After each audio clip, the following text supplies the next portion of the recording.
अस्सलाम वालेकुम दोस्तों, breaking news with Moazzam Fakhar में खुशामदीद। डू और डाई, अब कोई तीसरा ऑप्शन नहीं है। बाहर आना होगा, निज़ाम के खिलाफ लड़ना होगा, निज़ाम को गिराना होगा, निज़ाम को टक्कर देना होगी, कुर्बानी देना होगी, चाहे जानी हो चाहे माली हो। और जो लीडर इस लड़ाई में शामिल नहीं हो सकता, वो लीडर जो ये बोझ नहीं उठा सकता, वो साइड पर हो जाए, क्योंकि ये एक आखिरी मरहला है, ये एक फाइनल जंग है जो कि होके रहेगी। और इस जंग में कॉम्प्रोमाइज्ड लोगों की किसी तरह की कोई ज़रूरत नहीं है। ये इरशादात आलिया जनाब मेरे नहीं है, बल्कि ये इरशादात आलिया इमरान खान साहब की हमशीरा मोहतरमा अलीमा खान साहिबा के हैं। अलीमा खान साहिबा ने अपने एक हालिया इंटरव्यू में विकेट के दोनों जानिब खेलने वाली लीडरशिप को ना सिर्फ आईना दिखाया है, वहीं पर पार्टी के अंदर इख्तलाफात और मरकज़ी लीडरशिप के गैर फाल होने की सारी कहानी को खोल के भी रख दिया है। हालिया दिनों में ये दूसरा मौका है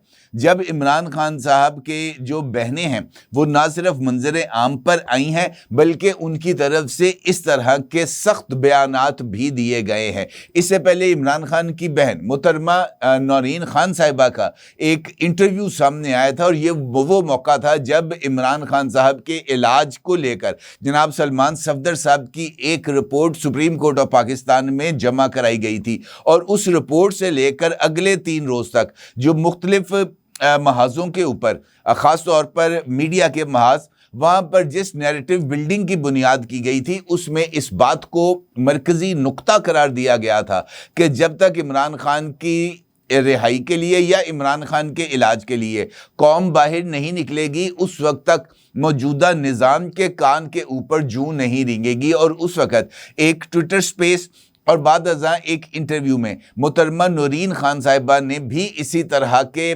जो ख्यालात थे उनका इजहार किया था, और उन्होंने पाकिस्तान तहरीक इंसाफ की मौजूदा लीडरशिप के ऊपर भी बड़े संगीन इल्ज़ामात आयद करते हुए इस बात का इजहार किया था कि पाकिस्तान तहरीक इंसाफ के कारकुनान लीडरान की बात ना माने, बल्कि वो खुद क़यादत अपने हाथ में ले लें। ये मोहतरमा नौरीन खान साहिबा ने कहा था। अब अलीमा खान साहिबा आई हैं मंजर आम पर, उन्होंने एक इंटरव्यू दिया है इंडिपेंडेंट उर्दू को। इस इंटरव्यू में जनाब अलीमा खान का ये कहना है कि उन पर ये इल्ज़ाम आयद किया जाता है कि वो इमरान खान की सेहत पर सियासत कर रही हैं या इमरान खान की जमात पर कब्ज़ा करना चाहती हैं, और वो पॉलिटिक्स में इन्वॉल्व्ड हैं। उनका ये कहना था कि जनाब ये जो तमाम के तमाम इल्ज़ामात हैं वो गलत हैं। ना तो मुझे सियासत का शौक़ है, ना ही मैं पाकिस्तान तहरीक इंसाफ की लीडरशिप पर कब्ज़ा करना चाहती हूँ, ना ही मैं सियासत में मुदाखलत कर रही हूँ।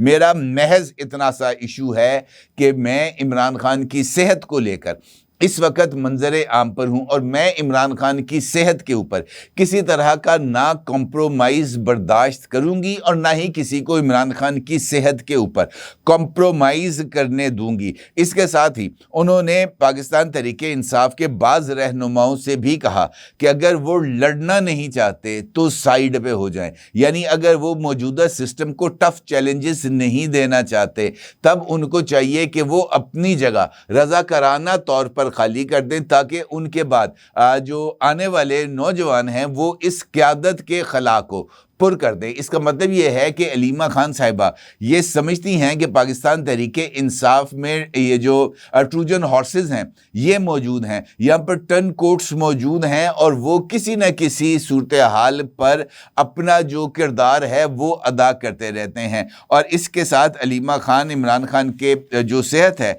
उसको लेकर ना सिर्फ फ़िक्रमंद जो है वो दिखाई दी, बल्कि उनका ये कहना था कि मेरे भाई की आँख सियासत नहीं है, लेकिन उसकी नज़र और सेहत है। उनका ये मानना था कि पाकिस्तान तहरीक इंसाफ ने इमरान खान की रिहाई के लिए वो कुछ नहीं किया जो कि पाकिस्तान तहरीक इंसाफ को करना चाहिए। उनसे सवाल हुआ कि बाज़ पार्टी रहनुमा आपके कुछ बयानात से नाला हैं और वो ये समझते हैं कि आप सियासी मामलात में मुदाखलत कर रही हैं, तो अलीमा खान का जवाब था कि मसला ये है कि इमरान खान जेल में हैं और हम उनके पैगाम रसां हैं, और जो पैगाम हमें मिलता है हम वही पैगाम आगे उन तक पहुंचा देते हैं। अली अमीन गंडापुर के इस्तीफ़ा देने का पैगाम इमरान खान ने हमारे हाथ नहीं भेजा था, बल्कि ख़ुद जेल में मीडिया के साथ गुफ्तगू करते हुए انہوں نے سہیل آفریدی کے وزیر اعلیٰ بننے کے حوالے سے ذکر کیا تھا۔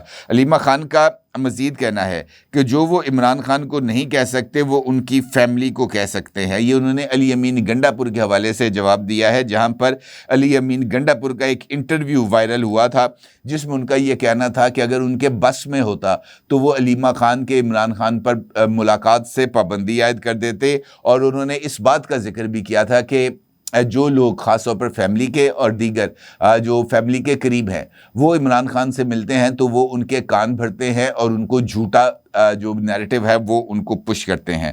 ان کا یہ کہنا تھا علیمہ خان کا کہ چونکہ وہ انہی کی بدولت بیٹھے ہوئے ہیں، یعنی علی امین گنڈا پور، تو انہیں کچھ نہیں کہہ سکتے۔ جب یہ ہمیں کہتے ہیں تو اصل میں انہیں غصہ عمران خان پر ہے۔ بولنے والوں کو اگر ان کی صحت کی فکر ہوتی تو وہ ان کی شکلوں پر نظر آتی۔ اگر یہ محسن نقوی کی زبان بولیں گے تو ہمیں فرق نہیں پڑتا۔ اگر یہ لڑنا نہیں چاہتے تو یہ ان کی مرضی ہے، بہتر ہے کہ سائیڈ پر ہو جائیں۔ اس کے ساتھ ساتھ یہ جو صورتحال اس وقت پاکستان تحریک انصاف میں نظر آ رہی ہے، خاص طور پر اس وقت جو کھینچا تانی ہے، خاص طور پر پاکستان تحریک انصاف کی لیڈرشپ کو لے کر، وہ بہت زیادہ سیریس ایشو ہے۔ پاکستان تحریک انصاف میں اگر آپ غور کریں تو عمران خان صاحب نے احتجاجی تحریک چلانے کی جو ذمہ داری ہے وہ جناب محمود خان اچکزئی اور راجہ ناصر عباس صاحب کو دی ہے۔ راجہ ناصر عباس اور محمود خان اچکزئی یہ جو دونوں لوگ ہیں یہ فیصلہ کریں گے کہ تحریک کب چلنی ہے۔ امپورٹنٹ بات یہ ہے کہ اس تحریک کو لے کر بھی ابھی تک کوئی حتمی اعلان سامنے نہیں آیا، اور جو سہیل آفریدی صاحب ہیں انہوں نے عمران خان رہائی فورس بنانے کا اعلان کر دیا، یعنی کہ جو پی ٹی آئی کے لیڈرشپ ہے وہ یہ سمجھتی ہے کہ تحریک کا اعلان انہوں نے کرنا ہے، یعنی راجہ ناصر عباس اور محمود خان اچکزئی، اور وہ اعلان نہیں کر رہے۔ اور یہ جو نئی فورس بنانے کا اعلان سہیل آفریدی نے کیا ہے، اس میں اس نے اس بات کا ذکر کیا ہے کہ یہ جو فورس نہیں بنے گی عمران خان رہائی فورس، یہ پاکستان تحریک انصاف کے تابع نہیں ہوگی، یعنی یہ پاکستان تحریک انصاف کی لیڈرشپ کے تابع نہیں ہوگی، یہ اپنے فیصلے خود کرے گی۔ یعنی ایک اور فورس جو ماضی میں ہم نے اس طرح کی کافی فورسیں دیکھی ہیں پاکستان تحریک انصاف میں، کبھی ٹائیگر فورس بنی تھی، پھر جب عمران خان صاحب بنی گالہ سے زمان پارک لاہور منتقل ہو گئے تو اس وقت بھی ایک فورس بنائی گئی تھی جس کا عمران خان صاحب مختلف تقریبات میں حلف بھی لیتے رہے ہیں۔ اب یہ تیسری فورس آئی ہے، لیکن اس کا جو نتیجہ ہے وہ مجھے کچھ زیادہ بہتر نظر نہیں آ رہا، کیونکہ ماضی میں جیسا میں نے آپ سے گزارش کی ہے کہ بہت ساری اس طرح کی جو چیزیں ہیں وہ ہمارے سامنے رہی ہیں۔ ابھی اس پرسپیکٹو میں پاکستان تحریک انصاف کے ایک اور قریبی ساتھی ہیں جن کا جو ہے نا ابھی کافی حد تک تذکرہ سامنے آ رہا ہے، اور پاکستان تحریک انصاف نے ان کی جماعت کو بھی یعنی سنی اتحاد کو بھی شامل کرنے کی کوشش کی تھی اپنے پاکستان تحریک انصاف کے اندر، لیکن اس کے بعد جو صورتحال ہے وہ کسی بھی طور پر بہتر نظر نہیں آ رہی۔ پاکستان تحریک انصاف کے راجہ یہ جو ہیں ناصر عباس صاحب اور محمود خان اچکزئی، ان کے ساتھ ساتھ تیسری اور ایک شخصیت تھی صاحبزادہ حامد رضا۔ صاحبزادہ حامد رضا گزشتہ 111 دن سے جیل میں بند ہیں۔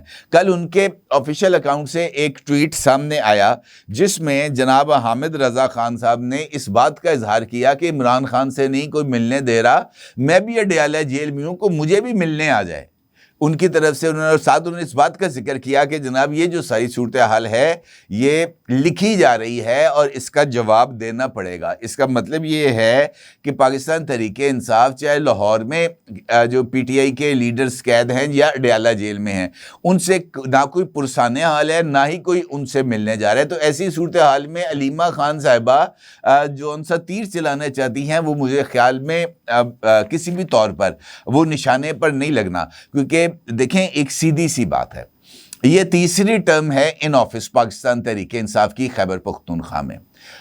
تقریباً 12 سال سے پاکستان تحریک انصاف جو ہے وہ اقتدار میں ہے، اور جب آپ اقتدار میں چلے جاتے ہیں نا تو یہ اقتدار کا وہ نشہ ہے جو آپ کو الگ نہیں ہونے دیتا اقتدار سے۔ پاکستان پیپلز پارٹی دیکھ لیں، ایک وقت میں وہ چاروں صوبوں کے اندر ڈومیننٹ تھی، पाकिस्तान पीपल्स पार्टी।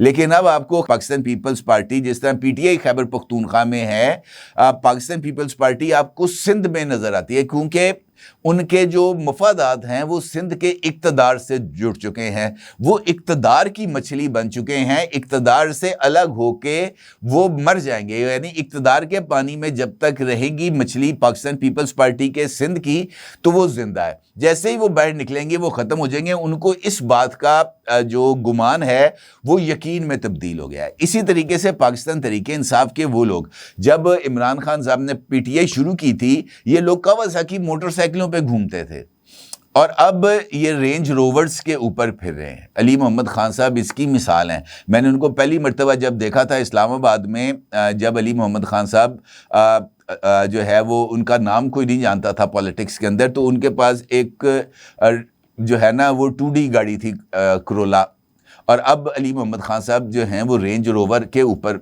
घूमते हैं। और कहने का मतलब ये है कि ये वो इक्तदार के सम्राट हैं जो मिलते हैं। मुझे नहीं पता कि अली मोहम्मद खान साहब इस पर बुरा ना मनाएं, लेकिन ये हकीकत है। तो जो पीटीआई की लीडरशिप इस वक्त डोमिनेट करती है पाकिस्तान तहरीक इंसाफ के सिस्टम पर, वो पंजाब की नहीं है क्योंकि पंजाब छुप गया, सिंध में नहीं है क्योंकि सिंध छुप गया, बलूचिस्तान में ऑलरेडी मौजूद नहीं था उनका पूरे का पूरा सिस्टम। तो वो इस वक्त जो डोमिनेट करता है पाकिस्तान तहरीक इंसाफ पर वो खैबर पख्तूनख्वा की लीडरशिप है। खैबर पख्तूनख्वा की लीडरशिप को इक़्तिदार की लग गई है लत, और जिनको इक़्तिदार की लत लग जाती है वो सिस्टम से अलग नहीं हो पाते। अदरवाइज तो मुराद सईद ने खत लिखा था ना, जब उसने अपनी सेनेट की निशिस्त से इस्तीफा दिया था, बड़ी क्लैरिटी में उसने कहा था कि जनाब आपको इक़्तिदार से अलग हो जाना चाहिए, यानी आपको असम्बलियों से इस्तीफा देना चाहिए। क्यों कही थी उसने ये बात? इस वजह से कही थी कि ये एक टूल था जिससे दबाव आना था, और उस दबाव के नतीजे में इमरान खान साहब के लिए किसी ना किसी तरीके से कोई गुंजाइश पैदा होनी थी, लेकिन ऐसा नहीं किया। तो अगर आप इक़्तिदार की पॉलिटिक्स करेंगे तो फिर अक़दार की पॉलिटिक्स नहीं रह जाएंगी, और अगर आपने अवाम की पॉलिटिक्स करनी है then you have to start with some solid ideas, otherwise आप आगे नहीं बढ़ सकते। अलीमा खान साहिबा जो चाहे मर्जी कहें, लेकिन मुझे नहीं लगता कि अभी फ़िलहाल किसी तरह के कोई इम्कानात नज़र आते हैं डू और डाई की सिचुएशन के, और डू और डाई अभी मुझे काफ़ी हद तक दूर नज़र आ रही है, ख़ास तौर पर पाकिस्तान तहरीक इंसाफ के लिए। अपने अगर ज़रूर इज़हार कीजिएगा। आपका बहुत शुक्रिया। अल्लाह हाफ़िज़। 999 कम्युनिकेशन, डिजिटल मीडिया और यूट्यूब चैनल्स की दुनिया में बड़ी कामयाबियां समेटने के बाद अब वेब न्यूज, वेब चैनल और यूट्यूब न्यूज चैनल की तरफ कदम बढ़ा रहा है, जिसके लिए हमें मुल्क भर में रिपोर्टर्स की जरूरत है। ख्वाहिशमंद हजरात व खवातीन नीचे दिए गए नंबर पर राब्ता करें। व्हाट्सएप +92 309 1226 999।